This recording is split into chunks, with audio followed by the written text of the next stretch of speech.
Good morning, classes, Maloney and the Pines. Before we get started, lest I forget it, I'd like to recognize George Ramsey, who has been a wonderful rock and a teacher in the Pines lineup for years now, ever since he moved to Davidson. He's having some serious surgery tomorrow morning. Well, I'm not sure whether it's tomorrow morning or tomorrow afternoon, whatever, but anyway, it's tomorrow. So I hope we, all of us who know George and those even who be only an acquaintance think about him, we look for a good outcome of this. Our lesson comes at a propitious time, I think. We are transitioning from the stressful time of the prophets, where they're calling their brethren to task, pointing fingers at them, and even to the kings and the people who have authority over them, tell them they're not doing their business, they're falling down on their jobs, and even get persecuted for it. I'm thinking especially of Jeremiah.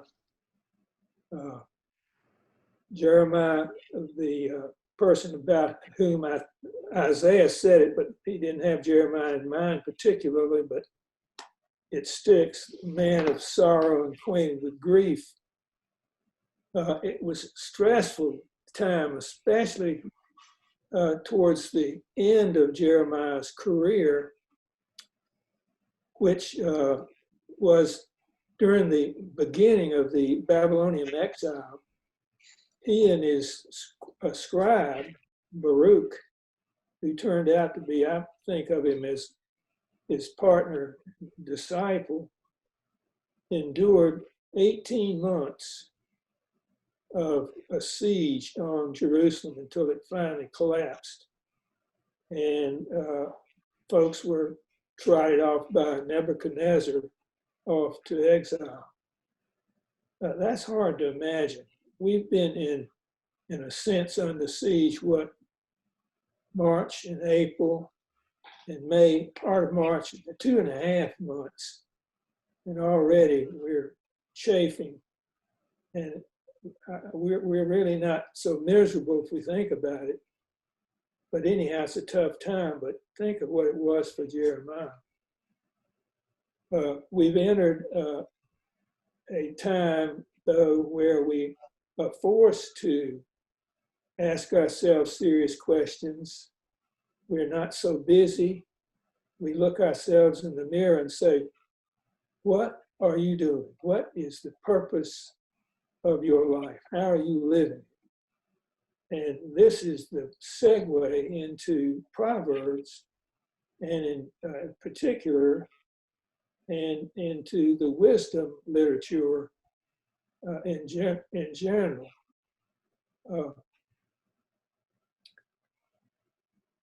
Proverbs is actually, it turns out, my own life, profession, to be quite germane. Let me read the beginnings of it, and maybe I can convince you that that is the case. So I'm reading from Proverbs, right at the very beginning, chapter 1. The Proverbs of Solomon, son of David, king of Israel. Solomon is the iconic sage of the Old Testament. And his name is spread across all of Proverbs. He didn't write it all. They weren't all attributed to him, of course. One of the reasons is they were written years and years after Solomon's death. But anyhow, that's traditional, I think, in lots of literature in the Bible. They're named after the important person Others have just added to it. So just a little history then. The interesting thing to me is that according to scholars, what I just read, those words were written about the time of Jeremiah, believe it or not, either post-exilic or during exile. So it wasn't that far removed from Jeremiah's experience. Written by people who remember the wisdom sayings of Solomon and others. I learned that wisdom literature was a genre in the Near East at that time, and there's likenesses of the book of Proverbs and other books in the Hebrew Bible that are wisdom literature to others likened to others in the Egyptian wisdom literature for example.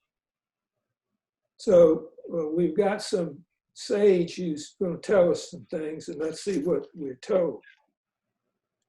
The Proverbs of Solomon, son of David, king of Israel, for learning about wisdom and instruction, for understanding words of insight, for gaining instruction in wise dealing, righteousness, justice, and equity, to teach shrewdness to the simple, knowledge and prudence to the young. Okay, I recognize that, and I hope you do too, as a statement of purpose. This is what we are about.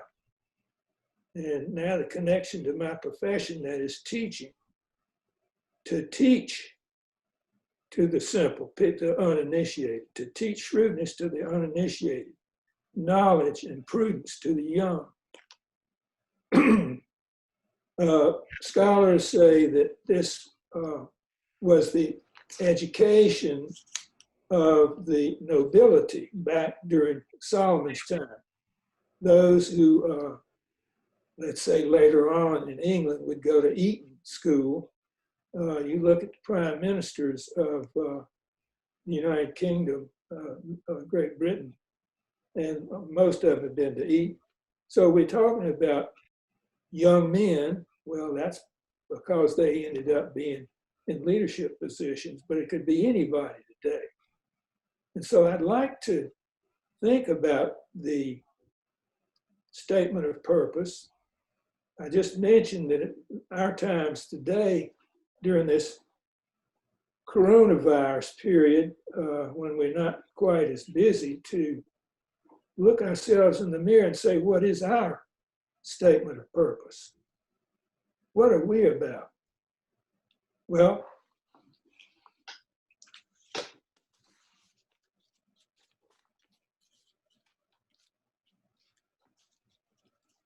another piece of this, the commonalities of wisdom literature to the Hebrew version. I found this really very interesting. First, I looked at Confucius. I thought, okay, here's the book of wise sayings. Confucius says this, Confucius says that. And what I found was an interesting statement about all the wisdom literatures as they appear in the world's religions. And I found that the one that we, all of us, remember, the golden rule, that theme is common to all. It says, this concept appears prominently to Buddhism, Christianity, Hinduism, Judaism, Taoism, Zoroastrianism, and all. And it's interesting that there's this convergence on this one idea. Well, what are we going to teach? That's addressed to us at Davidson College and to any liberal arts institution. But let's go back further than just current liberal arts. I remember the 4 cardinal virtues that would be taught, especially to the noble persons who would end up in leadership positions. I wonder how many of us could name even one of them. I was trying to think of, even after I read them, I was trying to think of the list, and I could only think of 3 out of the 4. Well, the first one, of course, is wisdom. To be able to make choices under duress wisely, that sort of thing. Although the source I had called that prudence, but mentions wisdom right off the bat. Courage, I did remember that one. And now I'm thinking about action, the courage of your convictions. You have to really have that fortitude. So that's the second of the cardinal virtues. The third, that I didn't have any trouble remembering, was justice. Well, I think that word carries with it pretty much how we see it today. Fairness, evenness. But I couldn't think of the fourth one. And it's temperance. Temperance, coming from temper. I did remember wisdom and prudence, but I thought of prudence as enfolding temperance, but no, it's listed as one of the 4. And these are listed, if you want a reference, in Plato's Republic book, number 4, Plato's Republic. Okay, well, back to the present. What would be the statement of purpose for a liberal arts college? And I know, not by heart, but I hear it all the time, that Davidson College's statement of purpose. But I thought about other colleges around that I have some idea about. But here's Davidson's. The primary purpose of Davidson College is to assist students in developing humane instincts and disciplined and creative minds for the lives of leadership and service. Okay, let's just remind ourselves what Proverbs says. Instruction, words of insight, wise dealing, righteousness, justice, and equity. That's what Proverbs says is the playbook, as it were, for the Proverbs and for wisdom in the Jewish faith. Well, what are some others? I thought we've got a former. Well, I grew up in Greensboro. I wondered about Guilford College. I admired that institution. I've been on the campus several times. Here's their statement of purpose. Guilford College is an educational community which strives to integrate personal, intellectual, physical, and spiritual growth through participation in several rich traditions. Liberal arts education, career development, and community service, and Quakerism, which they say which places special emphasis on helping individuals to examine and strengthen their values. Well, these lists are going to get pretty long, but I want to point out that so far, service has been a part of their statement of what they're about. Patty and I and our family spent a year at Dartmouth College. It's actually a university. And I thought well of them, and that here's an Ivy League university. Did they really pay attention to students and to good teaching? Well, this is a mission statement for Dartmouth College. Dartmouth College educates the most promising students and prepares them for a lifetime of learning and of responsible leadership through a faculty dedicated to teaching and the creation of knowledge. I know, well, they follow through, at least as far as I could tell from the mathematics department. finally, I thought I'd go look at a Jewish university, and Brandeis came to mind. I even have a cousin who was on the faculty up there. And they list their purpose, statement of purpose for both the university and the liberal arts college. And the liberal arts is listed separately. It says, as a liberal arts college, Brandeis affirms the importance of a broad and critical education, enriching the lives of students and preparing them for full participation in a changing society, capable of promoting their own welfare, yet remaining deeply concerned about the welfare of others. And before that, it says the pursuit of knowledge and its transmission from generation to generation. Boy, that's good in Jewish. All right, so here are the gleanings from what these institutions of higher learning in our midst think about. And wisdom, as in Proverbs, are the right there in those mission statements. That was gratifying. And each one of them indicates service, which I think two of the four cardinal virtues. Now, I should ask you to list them, but I'll go ahead and say one would be justice, and well, now what are they? I've already forgotten one. Justice and courage. Those have to do with service, it seems to me, and it does take some courage to do some things that make you a little uncomfortable. Otherwise, you're just out parading around. But when you serve some other people who are not like you, that sometimes is not so easy to do. Well, let's see. I didn't want to keep on pontificating from my own experience, but that's what we have.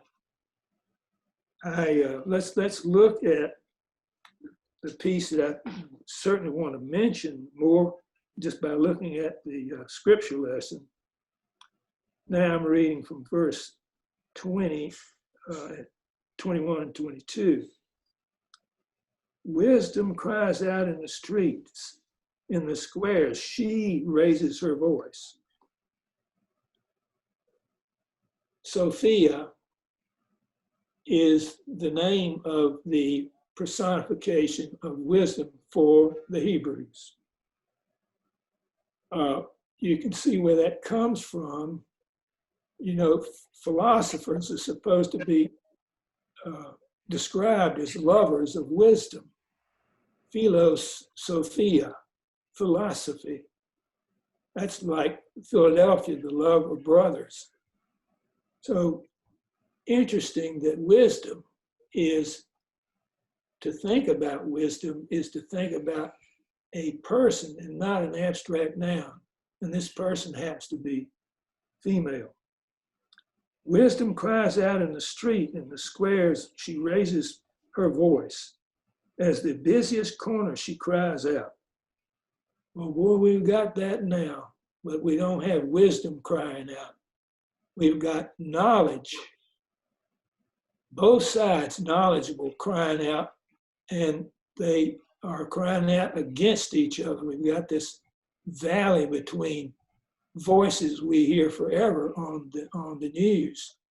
You have to admit that whichever camp you're on, if we're either talking about the recent event in Minneapolis or we're talking about how to handle the pandemic, we still have divisiveness and voices shouting out at each other from afar. And what we hope for is a wise person to counsel both parties. And for that, I think I'd like to quote a poet, and I hope Dr. Holland, he may be listening, he'd be proud of me. I know this quote now. It's Oliver Wendell Holmes. The name of the poem is The Poet at Breakfast. Okay, this is what he says. It is the province of knowledge to speak. It is the privilege of wisdom to listen. It is the province of knowledge to speak. It is the wisdom, it is the privilege of wisdom to listen.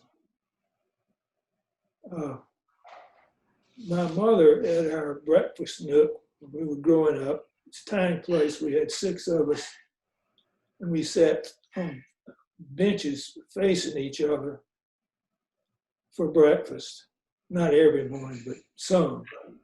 And that poster said, "Only the dull are brilliant at breakfast." So you can tell what her idea, where wisdom needs to be pontificated, it's not, at least not knowledge is not to be pontificated over the breakfast table. Along that line, I looked for some voices that I could catch either in print or on the news that I would consider, and maybe you too, would consider to be wise, contemporary voices. And along the line of listening, I have an unlikely wise person, an unlikely source, a young guy. He's a go-getter. He's wildly successful monetarily as an entrepreneur. And the title of the news article I read, the headline was, "Mirror, Mirror on the Wall." I thought, well, good night. What the heck is this going to be? You know, the Snow White story, "Mirror, Mirror on the Wall, who's the fairest of us all?"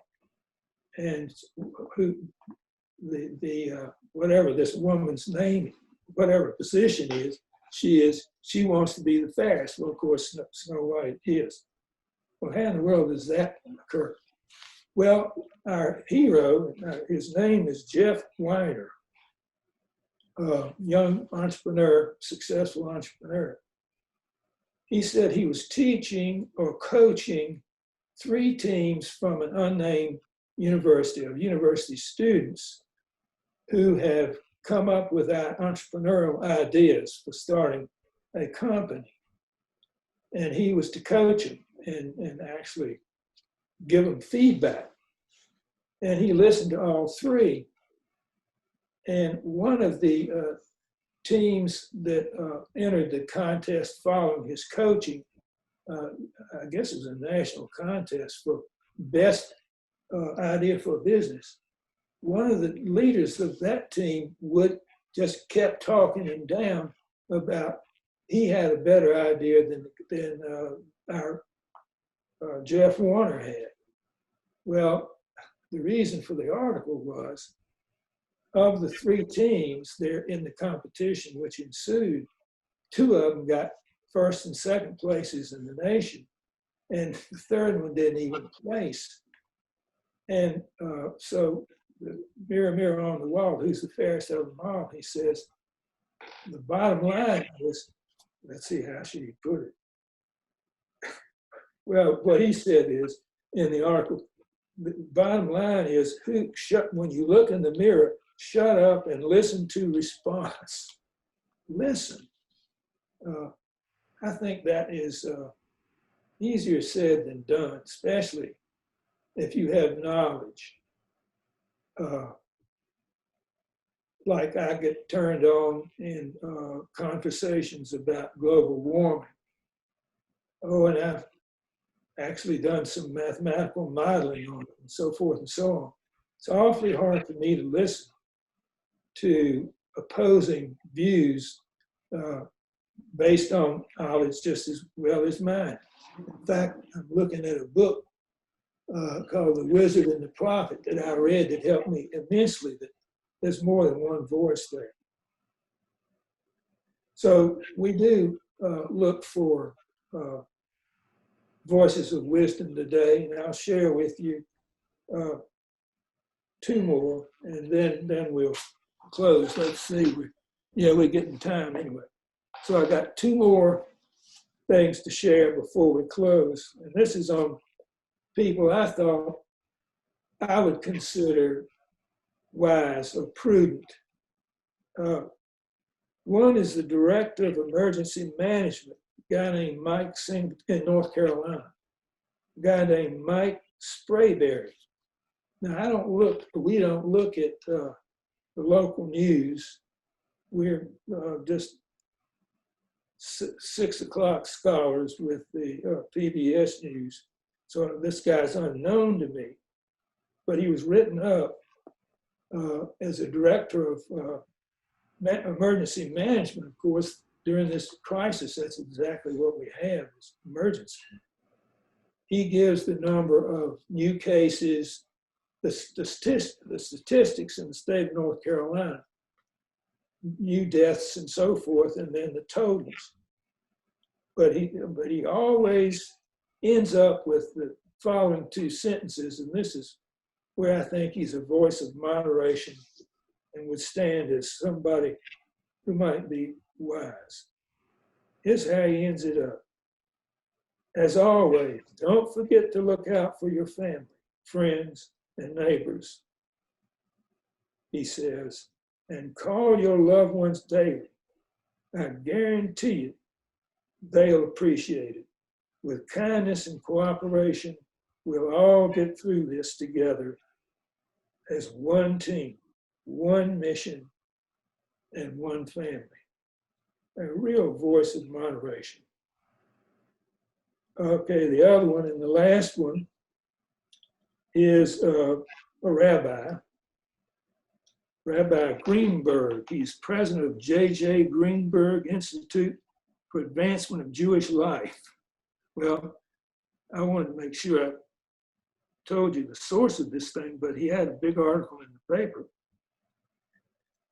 And what he's pointing out is at least scholarship, modern scholarship, looks on the Almighty as self-limiting, meaning the way he puts it, he says, so that we have freedom.